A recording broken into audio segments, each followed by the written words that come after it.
Hello, everyone, and welcome to Boston Balling. I'm your host, Gabby Hurlbut. Hope everybody had a great weekend. I actually just got back from a nice weekend trip on Martha's Vineyard, so that was pretty fun. Just got to spend some quality time with friends and just hang out on the beach, and it was nice and relaxing. So that was my weekend. Weather was great, so it was a fantastic time. And for anybody who's never been, I highly recommend that you check it out because it's a really beautiful area and there's a lot to do there and so much is walking distance. So definitely check that out if you've never been before, because I definitely recommend it. Also want to give a special birthday shout out to my sister who turns 24 today. So happy birthday to her. I hope you have a great day if you're listening, which I know you are. So hope you have a wonderful birthday and hope everyone's having a great start to the week. So I'm excited to bring you another episode with some great sports talk. Boston, the best sports city out there. And, you know, it's really, really fun to be a baseball fan right now. And we're just really getting into an exciting part of the season. So I'm pleased to introduce my guest that I have with me today. He's very knowledgeable about baseball and the Red Sox. He hosts the Locked On Red Sox podcast, and he's been doing Red Sox coverage for a long time. So Jason, how are you doing today? Yeah, thanks for having me. I'm doing well. You're welcome. I didn't go to the Martha's Vineyard, so now I'm a little jealous. I feel like I have some FOMO, but yeah, it was my first time going, so it was a cool experience for me, and I definitely hope to go back some point. Yeah, that's awesome. I just sat around East Watertown with my dog all weekend, so you win. Well, I'm sure your dog appreciated the attention and the company all weekend. Always, yeah. But yeah, I appreciate you joining me on the show today. And before we get started, just so people kind of have a little bit of a background on you, could you just tell us how you got involved in working in sports and just, you know, what you've been doing? Yeah, sure. I went to Northeastern. Well, I grew up in upstate New York, and I was. Everyone asked, like, "Were you a Yankees fan?" No, I wasn't. I went to Ithaca College, so that's funny. Right. Okay. Yeah. Yeah. So the middle of nowhere. Yep. In Ithaca. Yeah. So I grew up like 2 hours north of that in Rochester. And then I went to Northeastern because I just wanted to be like near Fenway Park. I was just like, you know, enthralled by it because it's just like a landmark. And I majored in business. And then my fourth year at Northeastern, because it's a 5-year school. Well, it used to be. I guess now they're trying to make it more of a 4-year school. But my second co-op there, I was working on Wall Street and I was really bored, and like half my day would just be spent on the internet reading about baseball. And I was like, maybe I should just like do something about this. And so I started a website that like nobody read, and just like sent a lot of emails to people with other websites. And I was like, hey, check out my stuff, and if you ever need like help, let me know. And eventually a bigger website than mine needed some help, and I worked for free and just helped them out. And I went back to school after the co-op ended, and I was like, I think I want to do writing, and started working for the student newspaper and covering the women's hockey team at Northeastern. And they had an amazing year. They're like ranked number 3 in the country at one point. And I got an interview at the Boston Globe, and they were like really impressed that I was covering the women's hockey team. And I was like, okay, cool. They knew how well they were doing. I was like, wow, this is incredible. And so I got a co-op at the Globe and started covering high school sports. And 2 years later, I got my first internship covering the Red Sox. And so I've been doing it since. Now I work for the Boston Herald. But I've been lucky to have like an 11-year career in Boston. That's awesome. Yeah. And who wouldn't want to cover teams from the best sports city there is too? Yeah, exactly. And that's kind of why I moved here. I didn't know what I was going to get into. I just was like, I think I need to be here. And I feel like it just kind of worked out.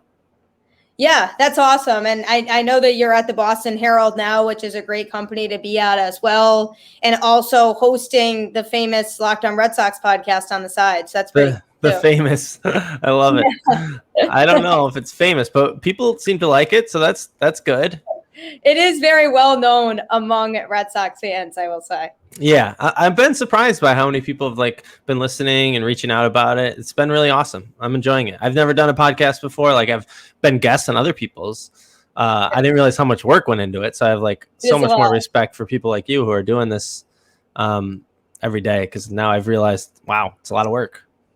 It is. Yeah, it is. But it's a lot of fun and it's really rewarding. And Definitely. just being able to talk sports all the time. I would never be able to complain about that Of because I do course. that on a regular basis anyway.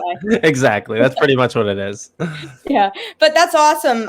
Yeah, thanks for giving us that overview. And I'm really excited to have you. And the Red Sox, this season has been definitely very, very exciting as a whole. This team has been very, very good. And I think you can agree that they've surpassed a lot of people's expectations before this season started. And I think going into the season, people thought that some people thought they wouldn't be a good team. And I'm I was confident that they would be a good team, just not as good as they are. Never did I think that they would be winning the AL East at the end of July after the All-Star break, but I did think that they would be a good enough team to compete for a wild card spot. Wow. And so they are just really surpassing expectations, and I think that that's super exciting. And I do credit a lot of that to Alex Cora and just that mentality that he has and just how much the players love playing for him. Yeah, well, good for you for reading the tea leaves and seeing this team being a playoff team. I didn't think so. I predicted them to win 74 games. I thought they were going to have monstrous problems on the pitching side. A lot of these guys they had last year didn't pitch well. They got a guy from Japan that we had never heard of. They had two guys coming back from the COVID list with Darwinzon Hernandez and Josh Taylor. Eduardo Rodriguez missed the entire season. Garrett Richards hasn't exactly been a healthy model of consistency. Neither is Nathan Eovaldi. I just looked at this pitching staff and said there's not enough. There's too many injury risks. There's guys that have a lot of challenges to overcome, and I certainly respect the lineup and respect Alex Cora, but I just didn't think they had any talent on the pitching side, and I was very wrong. Obviously, they've impressed. I think the starting rotation is still kind of up in the air. Is how good they're going to be, but they've survived to the point where Chris Sale looks like is almost back now, and Tanner Houck's back in the big leagues, and maybe they'll go get somebody at the trade deadline. All they needed to do was survive until Sale came back, put some pressure on Chaim Bloom to make some acquisitions, and they've done a great job. Yeah, they definitely have. And, speaking of the trade deadline, since it's coming up really, really soon now, I think we've really started to see where the holes actually are and what does need to be addressed at the trade deadline. I don't see him making a lot of drastic moves because I don't think that he wants to give up too many of those prospects because he worked so hard to start to rebuild this farm system, which was very much needed because they really did not have much depth before Chaim came in. And I think he's done a good job of starting to rebuild that farm system and develop some solid prospects that could come up in the future. So I don't think he's going to want to give away too many of those, but I'm just curious your thoughts on how hardcore you think he's going to go at the trade deadline. I think he's going to surprise some people. I think most people are in the kind of in the same category as you, is thinking that he's not going to do much. And I get it. You look at the team and it's like, hey, their offense is playing pretty well. The rotation, they haven't missed a start in the starting rotation, which is crazy. They've held up. The bullpen's got like 4 or 5 guys you can trust in there. Why go crazy? But I think the reason is, and the argument that I've been making is the reason to make a splash here is because Alex Cora has done a tremendous job with a roster that should not be this good. And I think on a lot of nights is not the best, most talented team on the field, and they win anyways. They win close games, they win extra inning games, they win come from behind games. And if you actually make a splash at the trade deadline and you add like an impact player to this team, number one, it sends a message to the clubhouse that, hey, we see what you're doing, we respect it, and we're going to give you a legitimate chance to not just win the division, but maybe go win the World Series. And two, you could really patch up some holes. I mean, this isn't a perfect team. First base has become a serious problem. 4 of their players in their starting lineup really shouldn't be playing against right-handed pitching. They're much better against left-handed pitching. If you look at Kike Hernandez, Hunter Renfroe, Christian Arroyo before he got hurt, Bobby Dahlbeck, these are guys who crush lefties and don't hit righties very well. You could really make an improvement in the lineup, especially at first base, with a left-handed hitter. So I think they might go out and get a legitimately good left-handed hitter. Or if that doesn't make sense, and they find more value on the pitching market, I think they'll bring back an impact pitcher. I think they're going to get an impact player. I don't think it's just going to be the well, a Steve Pearce type, an Eduardo Nunez type. I think they're going to get an impact player, maybe surprise people. And I agree with you that they don't want to give up their prospects, but there's a lot of teams out there that are just looking to shed some salary. And there's a lot of players out there with big salaries that teams are just trying to get off the books. And the Red Sox can take on some money. Yeah, they definitely can. And I agree with you on the first base situation. I think that is a position that needs to be addressed. And I do hope that they bring in somebody at the deadline that can play first base and that is a left-handed hitter. And that's a lot of what I've talked about with people too, is that if there should be one thing that's a priority, that is definitely a big priority is just acquiring somebody that's a solid left-handed hitter that can actually play first base, because that's been a question mark position all year.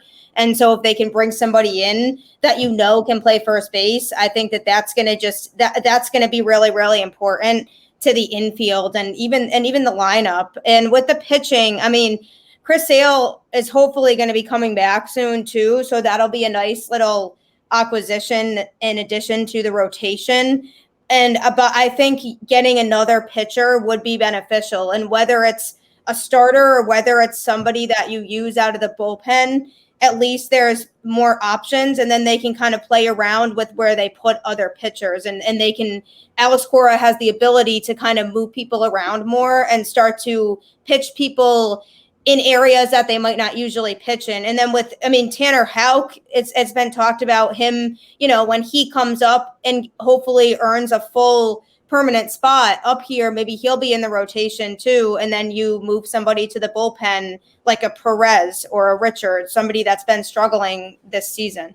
Yeah. And I've been a little surprised that, the plan for Tanner Houck has been kind of a back and forth pitch in the bullpen on Friday, pitch on the rotation on Wednesday, go back to the bullpen over the weekend, go back to the rotation the following series, go back to the bullpen again. It's like, that surprises me because this guy's been so good. I mean, he's flashed the ability to work incredibly well as a starter with only 2 pitches. And they've talked a lot about, well, he needs a third pitch to be a good starting pitcher. Well, how many pitches does Jacob deGrom throw? How many pitches does Lance Lynn throw? And how many pitches does Denilson Lamet throw? I mean, 2-pitch starters are not rare anymore. Guys can get by with a really good fastball that they can alter at different speeds and throw a 4-seam and a 2-seam, and then a good breaking ball or a changeup. And he's added a third pitch now that he has a split finger fastball that he's throwing a little bit. So now he has 3 pitches, and it just surprises me that they don't just want to put him in the rotation and say, here you go, kid, go get him. That they're going to keep running Garrett Richards out there and Martin Perez. And I'm interested to see how this works, if it ends up being better for his development in the end, or if it kind of messes with him a little bit and he's not as good down the stretch. Yeah, I'm honestly surprised that we haven't seen Tanner Houck yet, to be honest, as a just a consistent starter in the rotation, because Perez and Richards both have not had great starts this season. And so I thought that by now, now that Houck's had more time to develop in AAA and just really get some time down there, that I thought that they would have maybe brought him up earlier. But I think when he does come up, that's going to be a really, really nice addition. And I know it's been talked about a little bit, making Garrett Whitlock a starter and just not having him pitch out of the bullpen and just try to ease him into being part of the rotation too. Yeah. I don't think that's going to happen this year. I think I don't think this year either. Yeah, they've just really relied on him in like this 1 or 2 inning roll out of the bullpen, and he's been so good. And he's another guy who's really started the year as just a 2-pitch pitcher. They wanted him to add a third pitch. His third pitch has actually been great. I think he added a slider to his changeup and fastball, and the numbers have been tremendous. So you can see him being a starter in the future. But at this point in the year, it's like, all right, 2.5 months left. You're going to try to stretch him out. What's the point? He's a perfectly valuable guy in a 2-inning role. If you were desperate for a starting pitcher, sure, maybe you start stretching him out. But that's why Houck is here now. And Chris Sale's 2 starts away maybe from coming back into the rotation. So I think Garrett Whitlock's been a real pleasant surprise. I still wonder, if it's one of those things where first year in the big leagues kind of caught people by surprise. Let's see what he does next year. But he's been really good. Yeah, I think Whitlock is somebody that you definitely have the option to play around with in the future. maybe if you're trying to, if you're trying to just build your rotation and just try to have him be somebody that you could see being part of that. I think that's something that you consider maybe for next year, but there's not really a point now in trying to make him a starter when you have 2 months or so left in this season and you actually are making a playoff push. So I think that, he's actually in the perfect spot right now. I feel like in terms of this season and how the roster is constructed and just what they have available pitching wise, I think that they have him pitching in the perfect spot right now. Yeah. And because that he can go a couple innings and be pretty consistent, because overall he's had pretty consistently good stuff. And so I like him kind of where he's pitching at now. Yep. Instead of trying to just move him around when, you have, and it may be one thing if this team was not in contention at all and they were, towards the bottom of the division, maybe struggling to 500, and you want to play around with some things and just see what people have in different spots. But you don't want to do that right now when this is a team that actually could win their division. And at a minimum, will probably get a wild card spot, because as long as they keep playing well, then they're getting closer to the time when they'll be able to clinch that spot. So you don't want to just play around with too many things when it's almost August. Yeah. Yep. I'd agree with you.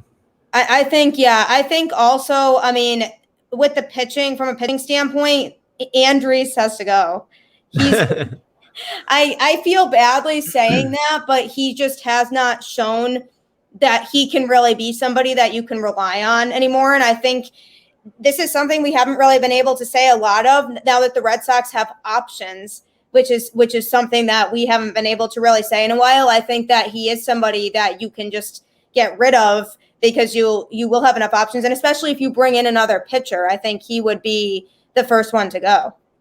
Yeah, I'm just laughing because my co-host on Locked On Red Sox, Lauren Campbell, is always like, "Man, Andriese needs to go," and so you have a teammate in that argument. He pretty much already has gone, right? He's on the injured list now, and I highly doubt they're in a rush to get him back unless they're desperate for just an extra arm. But I think this is kind of a big picture look at what Chaim Bloom has done on the pitching side, right? Like, he hasn't really invested a whole lot in any one player. The most money he spent on one pitcher is Garrett Richards for $10 million on a 1-year contract. And he hasn't given up any prospects for pitchers. His whole strategy has just been grab guys on the cheap, grab guys that were cast-offs from other team, pick up a Rule 5 pick here, sign a guy from Japan for $1 million, take a salary dump and add him Ottavino. He hasn't put any big cost into a pitcher, and it's worked well for him because a lot of these guys don't hit. Guys like Matt Andriese don't hit. Austin Bryce, half the guys, more than half, 75% or not 80% of the guys he brought in last year were not good. Yeah. And so the pitching was terrible last year. It was awful. It was really awful. So he hasn't exactly been shooting at a high percentage, but when you don't spend a lot of money on these guys, you can afford to miss on Matt Andriese and still be okay. Yeah, and that is a lot of what it is too. Is it's going to be hit or miss. Not everybody is going to pan out. You know what I mean? And that's just what it's about. Is just seeing that. And then if they don't work out, then you can afford to not have somebody like that because you can bring somebody else in, or there's options that you can pull and move people around. And so I think that's the nice thing about it is when we brought in Andriese, nobody knew how he was going to perform. It was just, let's bring him in and see how he does. If he excels here, great. If not, then you can do something to change that and make different moves so that he's just not here anymore. Yeah. At the end of the day, they lose out on $2 million. Whoop-de-doo. Yeah, exactly. And Workman's another one that I will say has been pretty disappointing in terms of just how he was before he got traded and then where he's at now. And I think when they traded him for Pivetta and Siebold, that was a really good trade on Chaim's part. And look at what they scored with Pivetta. He's had a really good season so far. And so that's been great. But then the fact that they were able to get Workman back, I was like, wow. So they really only at the end of the day had to give up Hembree because now they have Workman back. But Workman hasn't really had the best stuff either in the outings that he's had. Even against the Yankees, he just could not find the strike zone. And that's just seems to be kind of a consistent thing with him from what we've seen when he's come out. Yeah, no, you're exactly right. He's not throwing his fastball for strikes, and that makes it really difficult because his fastball's getting crushed. Yep. And he's obviously got a great curveball. He's very similar to Matt Barnes, just a fastball curveball guy. But he doesn't have the velocity that Barnes has, and he certainly hasn't had the location that Barnes has. And he's looked like a much different pitcher because of it. Um, you know, Alex Cora has given him some big opportunities. He had a big opportunity in the Angels game against Shohei Ohtani and got the job done. He's had some big opportunities to pitch in other games and hasn't. So right now he looks kind of like, hey, they don't have anybody better. Keep him on the fringe. He's probably one of the last relievers that they go to for the most part, and see if he could turn it around. And if not, they'll probably let him go.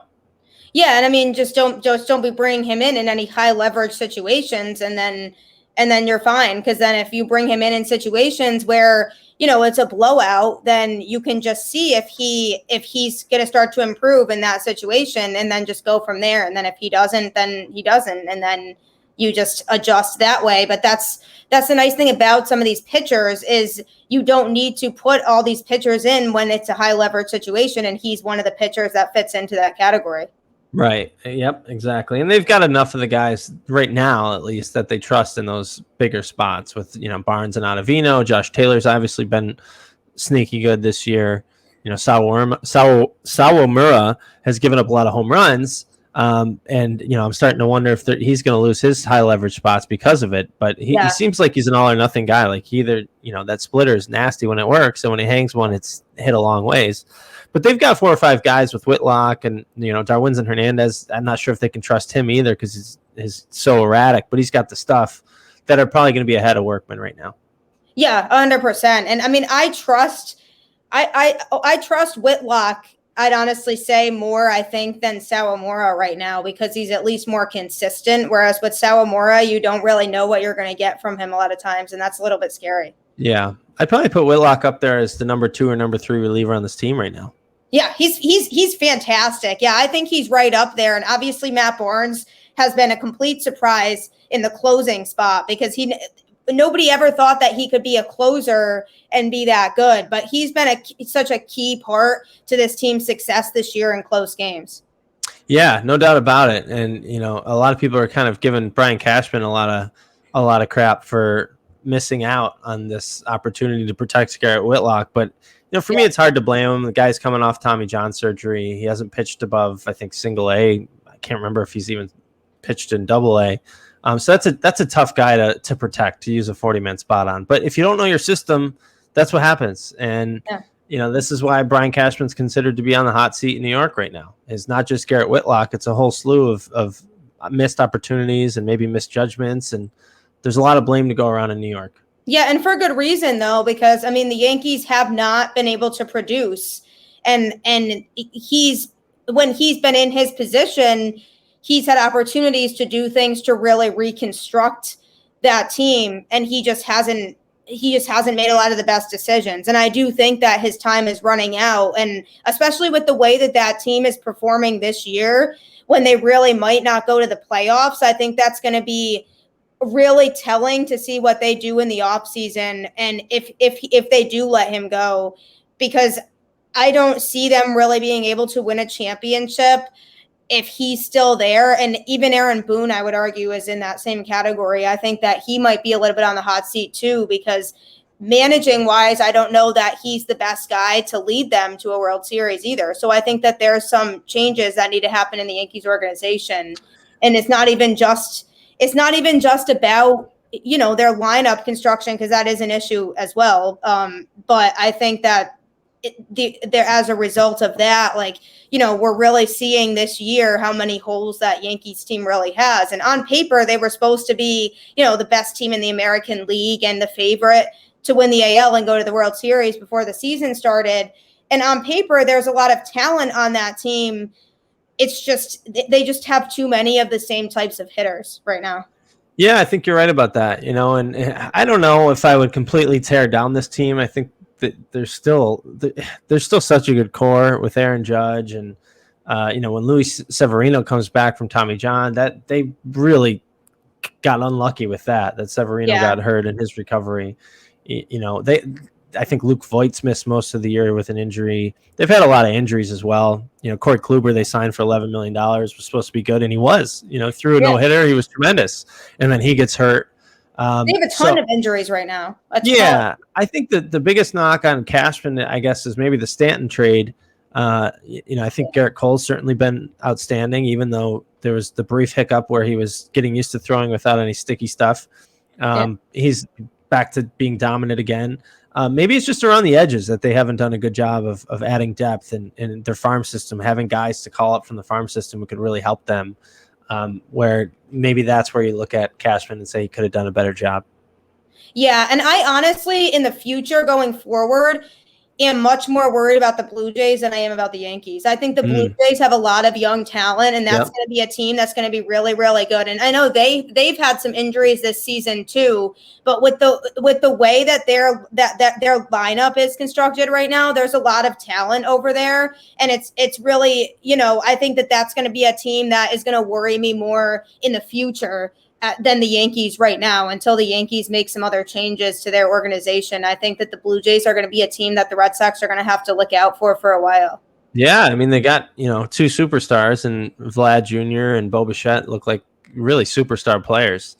It's just a matter of whether or not a lot of their pitching prospects come to fruition and pitch as well as they thought they were. And they made some good free agent signings. Marcus Semion's been tremendous. Ryu's always really kind of an underrated pitcher. I can't believe they got him for $20 million a year. And we still haven't seen much of George Springer, who's been out most of the year. So, I've been on the Blue Jays train right with you, Gabby. I think this was a team coming into the year I expected to be better than the Red Sox. And they just haven't stayed healthy enough and haven't got the pitching to do that. Yeah, I think they're definitely better than what their record says right now. I think that there's just a lot of circumstances with them this season, but I think that their record doesn't reflect how talented that team actually is. And I think if we get a full season of all of them healthy, that can be a dangerous team. And them in Tampa Bay do scare me. I mean, because the Rays are just the Rays, and they always find a way to be good. And nobody quite understands exactly how that goes with them or how that works. But I mean, they're another team that, they still worry me. And even going forward as the season progresses, these next couple weeks are all division matchups. And that's going to be really telling. If they can come out of this stretch here and still be in first place in the AL East, then I'd be pretty confident in where they're at in terms of the division standings at that point, because finish this series against the Blue Jays, hopefully take 2 of 3. I mean, they obviously came out angry last night. That was fun to watch. They came out angry after losing 2 of 3 to the Yankees. And, they had struggled. I mean, they had a rough series against the Angels and a rough series against the Phillies right before the All-Star break. Those are 2 beatable teams. And they were just in, the offense in the Phillies series wasn't what we're used to either. And then against the Yankees, obviously the offense was struggling too. And then the pitching kind of fell apart in that last game against the Yankees. But overall, it was just that stretch. Those 3 series were just tough. And they came out angry last night against the Blue Jays, and it was really clear. I mean, somebody had to pay for their anger towards losing that series against the Yankees. And it was clear, they came out with a lot of fire in that game last night. I mean, 8 runs in the first inning. And I was like, okay, well, this should be pretty safe now, but you never know that. Right. But that was fun to watch. And so I think some people just overreact sometimes on social media, and they're like, oh no, the season is over. Like, blow everything up. Like, we should sell at the deadline. Like, the team is not good. And I was like, it's baseball. Every team has tough stretches. It's just part of the game. It's a long season. And the Red Sox just were in a tough stretch. But now, hopefully, last night's game kind of fuels them to get back on track. And I'm hoping that, if you can take 2 of 3 from the Blue Jays, then that would be good. And then you have to go back home and have a better series against the Yankees than you did last weekend at Yankee Stadium. Because then if you can do that, then that would be considered a good week. And then it's Blue Jays again, and then they play the Rays for 3. So that stretch is really, really important, these next few series, in terms of the division standings, because they could really gain a lot of ground on the other teams in the division if they win a lot of those games. Yeah, it was pretty telling when Christian Vasquez came out after the Yankees game and said, "We're not playing like a confident team right now. Yeah, We're a first that place was a team. powerful statement. Exactly. We need to be more cocky." And I think Vasquez has been kind of a sneaky good leader on this team for years. He has some really good quotes. He seems to really understand what's going on. I remember in 2019, at one point during the season, he said, "Everyone knows our pitching plan. We need to switch it up. Everyone knows what we're doing." And he was right. They really did need to switch it up. It was pretty obvious at that point, and they were getting shelled. So they come out the next day, and Alex Cora says, "Hey, I saw your quote. Well, that's pretty interesting." Cora ends up agreeing with Vasquez. "Hey, let's shake this entire thing up." And they shake up the lineup. And, I don't think the lineup change actually really affected the team very much. They said they wanted to get JD Martinez down in the order to get some more guys on base for him. Well, Xander Bogaerts went 0 for 5 in this game. He wasn't on base for him. Jarren Duran was 1 for 6 with a home run, so he was never on base. Kiki Hernandez had 2 homers, so he was never on base. Nobody was on base for JD. He went 4 for 4 with 0 RBIs. Yeah. So it's not like the lineup change was magic, but I think what it did was it woke these guys up a little bit and it shook things up. And Alex Ferdugo had some pressure taken off of him by moving down to the 6th spot, and he walks 3 times in the game. So Cora's just got such a good feel for the clubhouse and understanding of what's going on. He listens to his players. Like when Vasquez says something, he's paying attention. He makes the changes he needs to change. And I think that's why, you have more confidence in this team than maybe you would otherwise, is even though they aren't the most talented team on maybe half the time out there, they have a good manager. They have good leadership. They've got good chemistry. They win close games. You trust them in those situations. Yeah, and this team wants to win so badly. It's so clear and so evident that losses hurt them so much. And I think that really helps fuel the energy when they approach games going forward. Because, this team has not had, had a long period where they've lost a bunch of consecutive games. Because, maybe they'll lose 2 or 3 games, but then they'll bounce back because that's what they always do, because they just hate losing. And I think that's something that has helped them as well. And with Alex Cora, that's why people always talk about how much they like Alex Cora as a manager, because he's personable and he can connect with his players. And I think that's a huge thing. And not we can't say that about every manager. And I think that Alex Cora has a way of keeping them on track and keeping them motivated and focusing on the goal. And you're right. On paper, they're not the most talented team in baseball. There's other teams that physically probably have more talent than them, but it's the way that they approach games with that we're never out of it mentality. And that's why they have so many comeback wins too, because when you think that they're out of it, they'll start to make it closer and they'll start scoring some runs and stringing together hits. And they just have that approach in every game. And I think that's really, really helped this team to have the success that they've had so far. And when you look at it, I completely agree with you on the lineup change, by the way. Just I think people will look at it and say it's because he just adjusted the order that people were hitting in. But I don't think it's as much that. I think it was, frustration after the last series that they had. And also just it woke them up.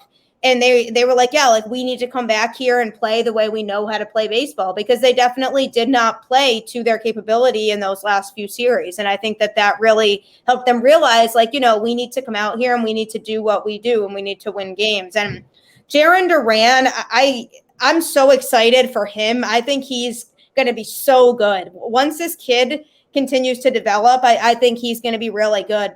And Alex Verdugo, he has been struggling a bit. And I think that's him hitting further down in the lineup for now is probably best until he kind of can get back on track. Or some people were saying he should go on the IL for a bit and just have an IL stint and then come back and see if that helps, which maybe it does. I don't know. But I do think that Rafael Devers, I like him hitting cleanup. I think that's a good spot for him, honestly. I wonder if that's something that we'll see consistently now, because I've always wondered how he would do in the cleanup spot, because I actually feel like that'd be a good fit for Rafi. Yeah, and when you look at the lineup construction, I don't think Kike Hernandez is the leadoff guy. No. And I think he's kind of shown that, especially against right-handers. He's not getting on base. Yeah. He's hitting home runs. I think you look at the last 2 weeks, why his numbers look great. He's just hitting homers, which is great. Yeah. But if you got a guy hitting homers, why is he hitting leadoff? You're going to get a lot of solo homers out of that. You're not really taking advantage of his power. So I think we're going to end up in a spot where Jarren Duran is the leadoff hitter for this team because he's so fast and he can do more than just hit home runs. And if he could learn how to just take his singles and be a guy that gets on base, and hey, you don't have to hit homers. Like that's what got you to the big leagues is, a guy who never hit more than 5 homers at any level all of a sudden has 15 and 40 games at Worcester. And now he's in the big leagues because of it. But that's not what he needs to do on this team. I think he just needs to hit singles, take his walks, get on base, and be fast. And that's what they've been missing. If you think back to like the great team that they had in 2013, which I think is the most similar team to this one.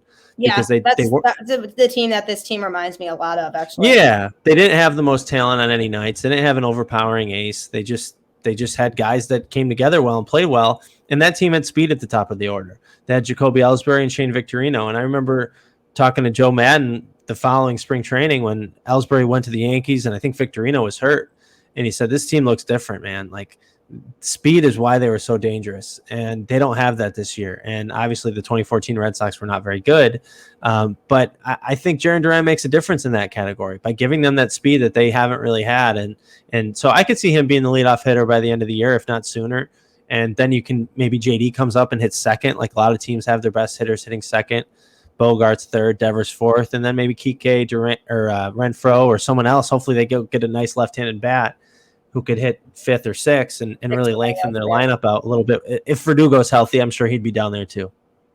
Yeah, and I mean with Duran, he's already taken some great at-bats here. Even the times that he didn't get on base, he's taken some really good at-bats from what I've seen already, and I think that that's really promising because obviously the plate discipline will come with time and just being able to, get on base and take walks if that is the situation and just being able to recognize that or be patient at the plate and, hit singles, hit doubles, steal bases, things like that. He's a really versatile player offensively, and I think that that's something that's going to be really important to this team and really beneficial. And, Alex Verdugo, I like him a lot. I think that, I think he has a lot of talent. I just think he's been struggling a bit lately, and hopefully we can get him out of that. And Renfroe also was in a major slump.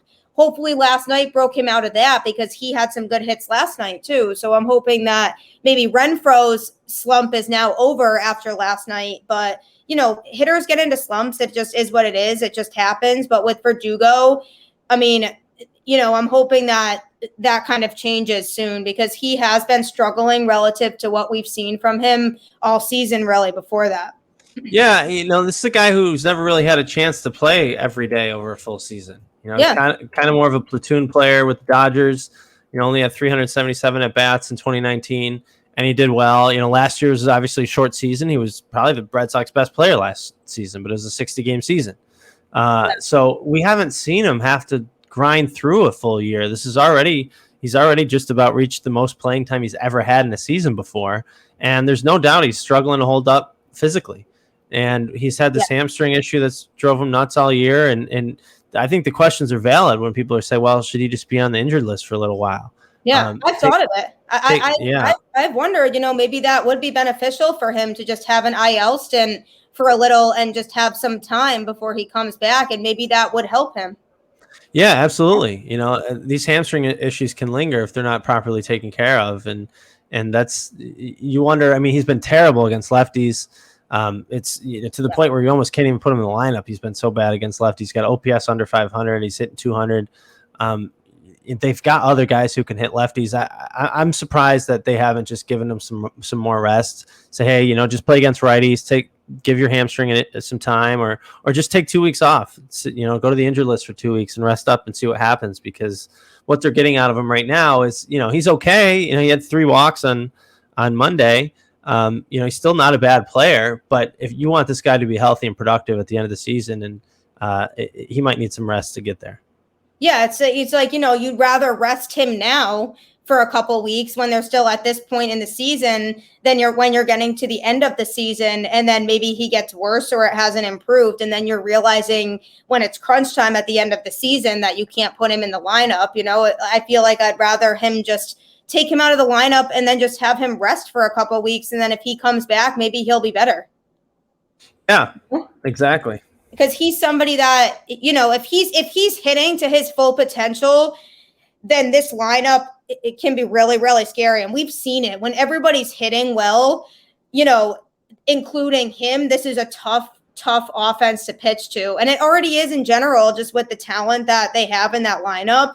But when you have everybody really hitting, nobody wants to pitch to that lineup because it's scary. And Hunter Renfroe has really been a good addition for this team. I think he contributes a lot. And obviously defensively, he's been really good with that arm and everything else. And he's been a pretty good hitter too. And so I think having Renfroe has really actually been a good addition to this team. And when they signed him, that's kind of what I thought. I said, I feel like I could see him fitting in here. And I think that he's somebody that is going to be able to contribute, especially, offensively, but even his defense and the outfield defensively has been a pleasant surprise because obviously with the circumstances with the outfield, no more Mookie, no more Benintendi, no more JBJ. People were concerned about the outfield defensively, but they've honestly been a pleasant surprise to me.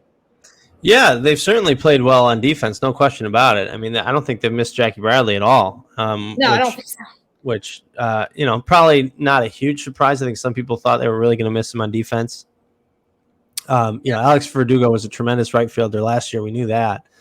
I don't think any of us except the Red Sox knew how good Hunter Renfroe was at defense. I still don't think he's an everyday player. And, I'm going to keep making this argument until he changes my mind. He doesn't hit right-handers. He's tremendous against lefties. He's been so good against them his whole career.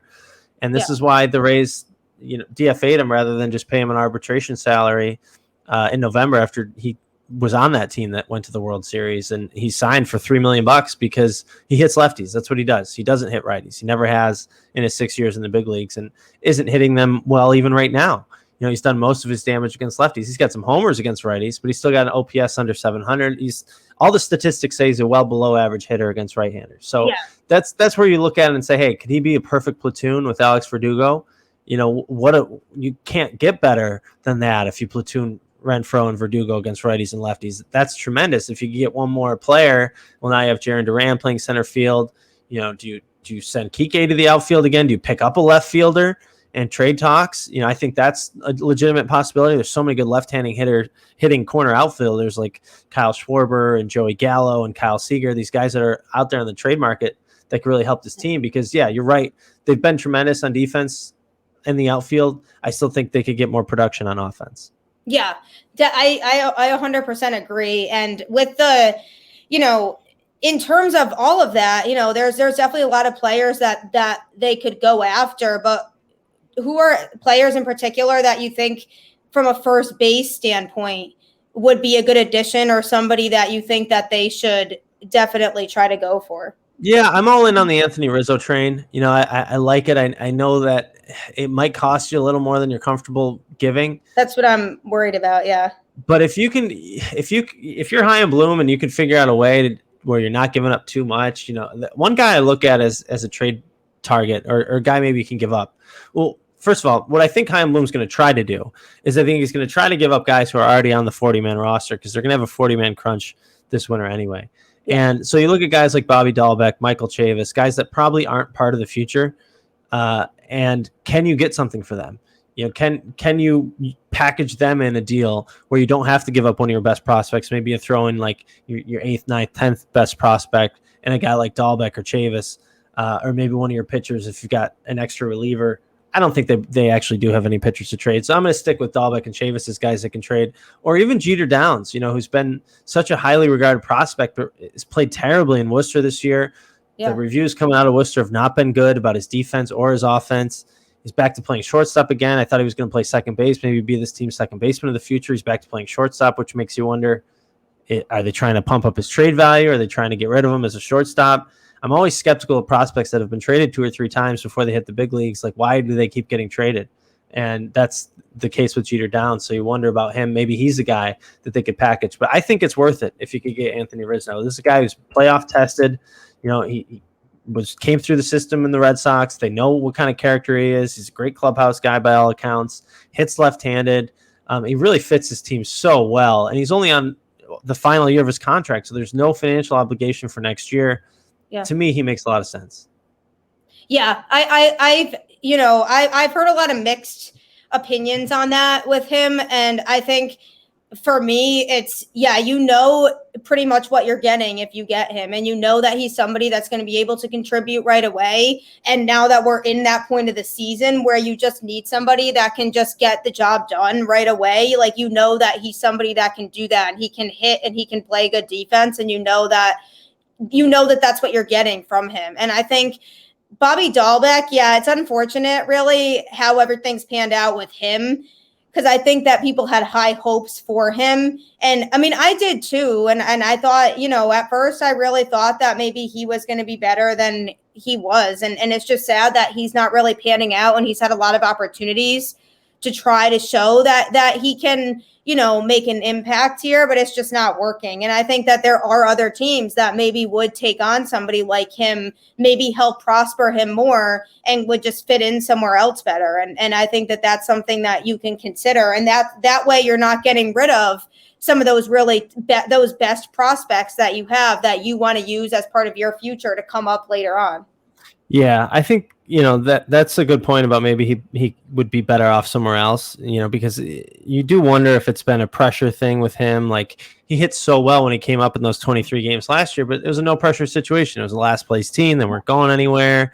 He hit really well in spring training. Again, really no pressure situation. These games didn't matter. He was already the first baseman. He didn't really have to compete for it.